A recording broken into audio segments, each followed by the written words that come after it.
A classe média não foi para as ruas por causa da corrupção.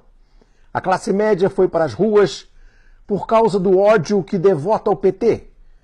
A classe média foi para as ruas com medo de o filho da empregada tomar o lugar no emprego do filho da madame.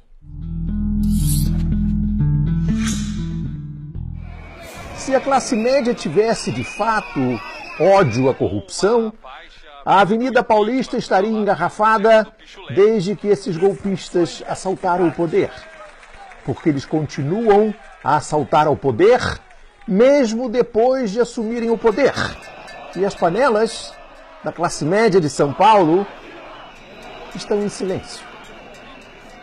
Por que a classe média, que desempenha o papel de capataz da Casa Branca, por que a classe média não vai mais para as ruas?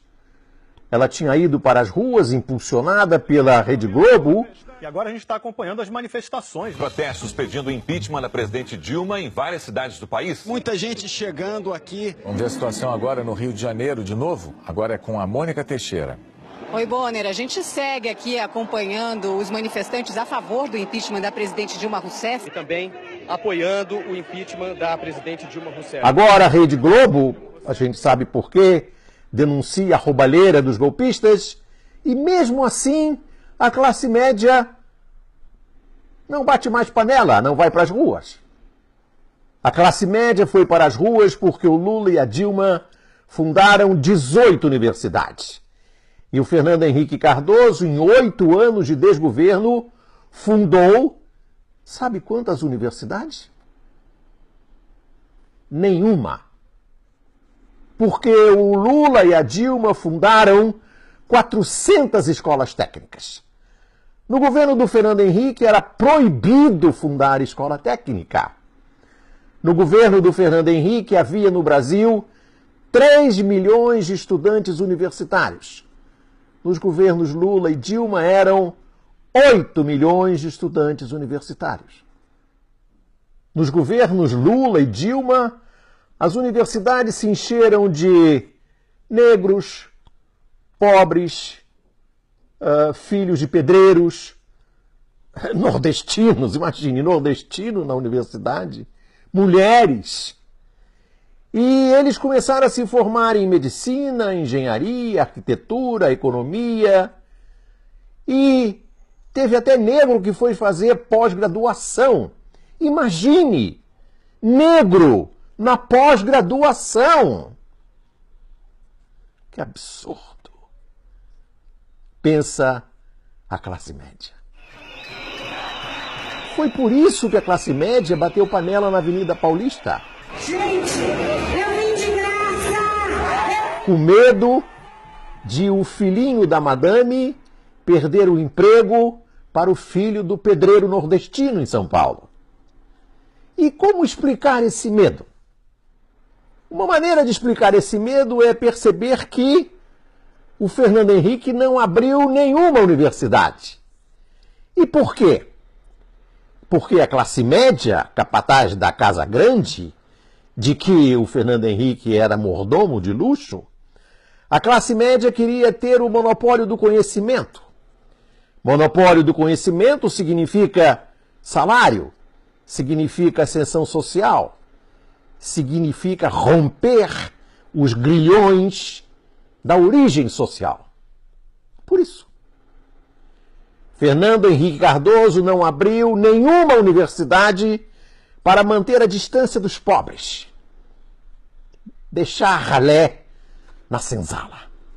Que nós somos, no fundo, uma sociedade escravocrata, porque nunca se criticou enquanto tal. O Brasil não quer saber que foi o país mais Exatamente escravocrata. Essas considerações, amigo navegante, espectador do Conversa Fiada, da TV Afiada, se inspiram nas teses do professor Gessé Souza, que vai lançar, mês que vem, em agosto, o livro A Elite do Atraso, da escravidão à Lava Jato. Uma das teses do professor Gessé de Souza é que os intelectuais da USP, por exemplo, o Sérgio Buarque de Holanda, o Fernando Henrique Cardoso, com a sua teoria da dependência, botaram na cabeça da classe média, e a classe média nada mais é do que o capataz da Casa Grande e o mordomo de luxo da Casa Grande é o Fernando Henrique Cardoso. Esses intelectuais da Universidade de São Paulo botaram na cabeça da classe média que quem rouba é o Estado, quem rouba é o PT, quem rouba é a ralé. E o mercado é santo, incorruptível.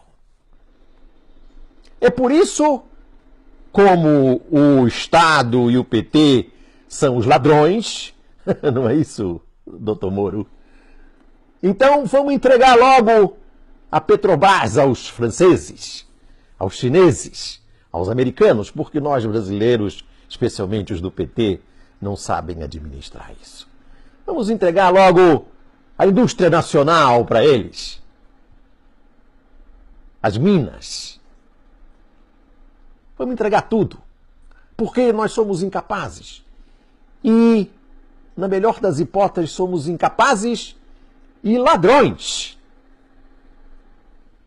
É por isso que a classe média odeia o povo, porque o povo, teoricamente, é que elegeu aqueles que dirigem a Petrobras ou dirigiram a Petrobras.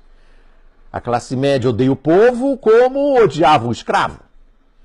Porque, segundo o professor Gessé de Souza, a classe média acha que o escravo, a ralé, são a encarnação do mal, a encarnação da corrupção.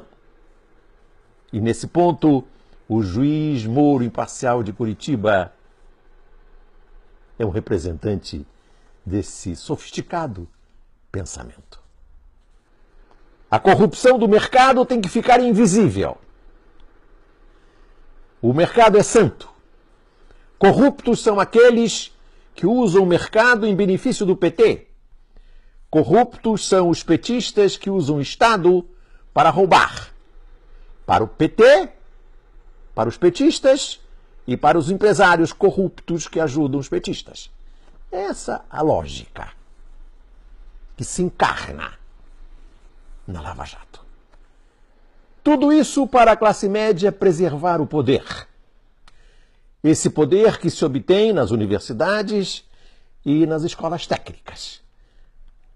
Porque nas universidades e nas escolas técnicas, o pobre pode vir a ter poder. Isso é inaceitável.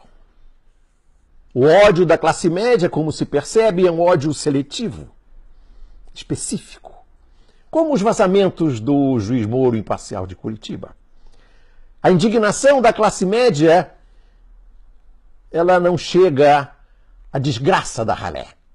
Ela não se comove com a miséria da ralé.